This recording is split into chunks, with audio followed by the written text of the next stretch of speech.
My dear students, now we are going to see the internal structure of a dicot root or internal structure of a bean root in PS.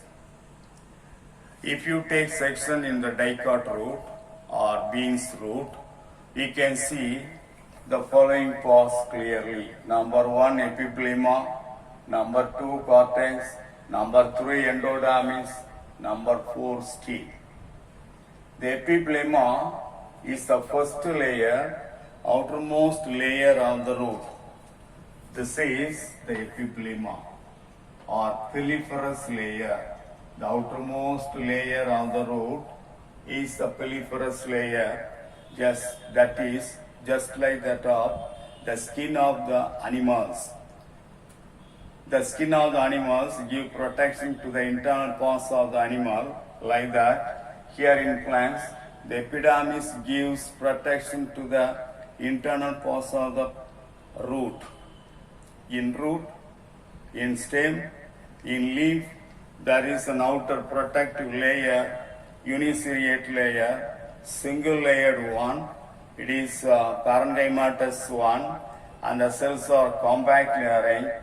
That is called epiblema. Or piliferous layer.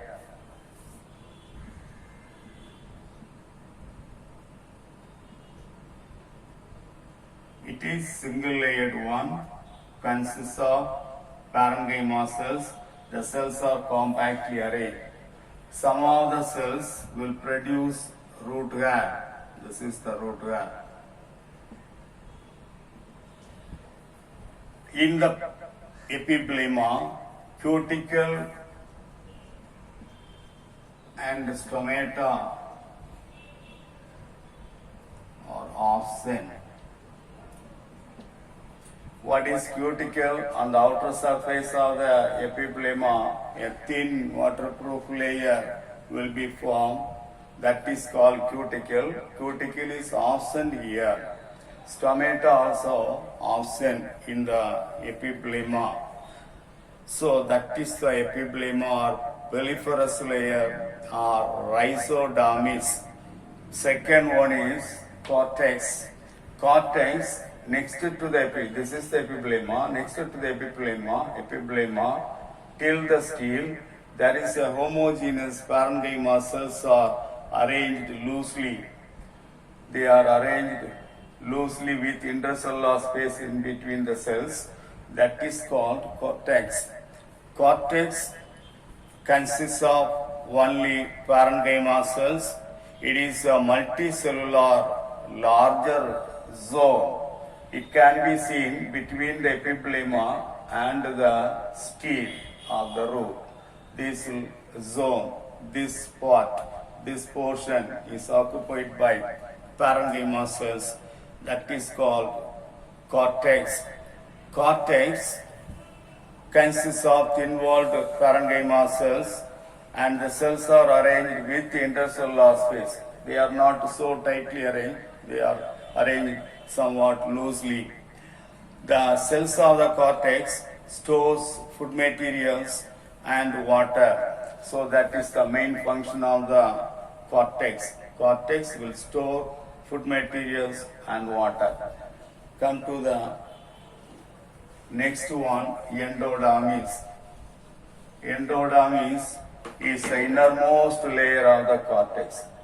The last layer of the cortex is the endodermis, and the cells are barrel shaped. Here also, just like that of the epiblema, it is a uniceriate layer, consists of barrel shaped cells like this.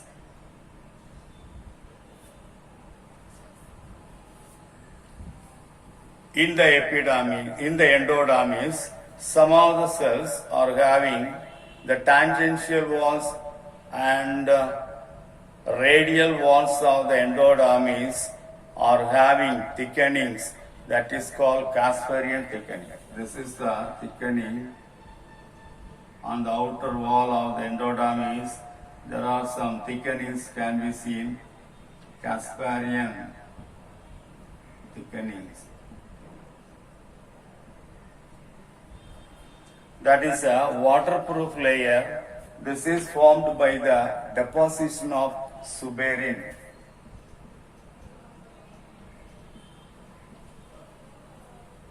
So that will not permit water to enter into the next cell, next vascular bundle, etc. So in the endodermis, just opposite to the protoxylem, this is the protoxylem, just opposite to the protoxylem, there are thin-walled endodermal cells are there. These thin-walled endodermal cell is called passage cell. What are passage cells? Passage cells are thin-walled endodermal cells present just opposite to the protoxylem, and they are not having any Casparian stripe. Casparian stripes are completely absent in the passage cells. This will permit the water from cortex to the xylem. That is the passage through which water from the cortex enter into the xylem. So that is the main function of the passage cells. Passage cells are very important. Passage cells are thin-walled endodermal cells without Casparian stripe. They are present just opposite to the protoxylem. Their function is to transport water from cortex to the xylem. That is the endodermis. Come to the stele.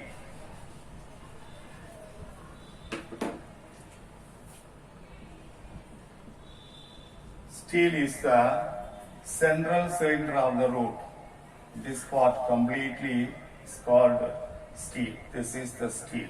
Stele consists of number 1 pericycle, number 2 vascular bundles,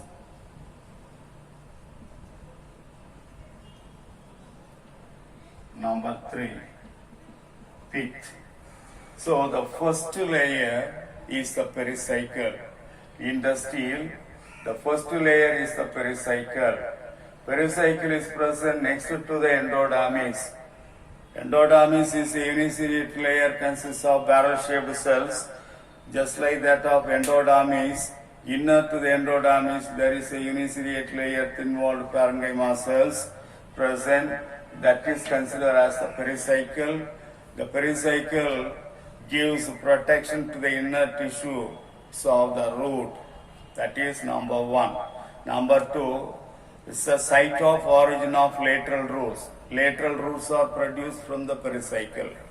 So the pericycle has 2 main functions. One is protection, another one is it produces lateral roots. So that is the pericycle. Come to the vascular bundle. This is the vascular bundle. Xylem and phloem that will form vascular bundles. The vascular bundles are radially arranged vascular bundles. Radial vascular bundles. Because xylem and phloem are arranged in different radii and they are arranged alternate with each other.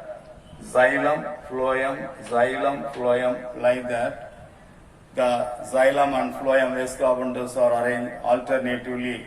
Such vascular bundle is called radial vascular bundle.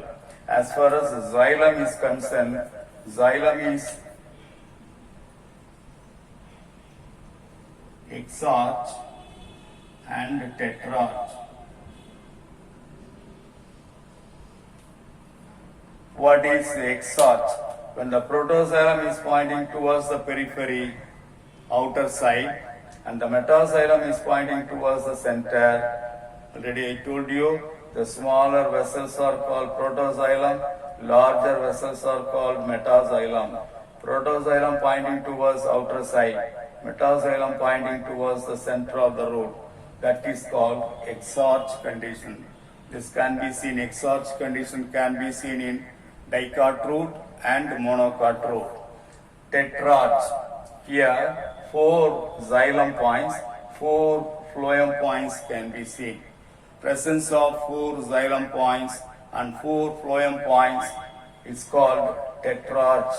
That is the main things, the tetrarch condition and exarch condition. As far as vascular bundles are concerned, in between xylem and phloem, this is phloem, this is xylem. In between xylem and phloem, thin-walled parenchyma cells can be seen. These thin-walled parenchyma cells are collectively called conjunctive tissue. So the conjunctive tissue will connect xylem and phloem. That can be seen in between xylem and phloem. So that is the conjunctive tissue. As far as dicot root is concerned, the conjunctive tissue is parenchymatous. As far as monocot root is concerned, the conjunctive tissue is made up of sclerenchyma cells.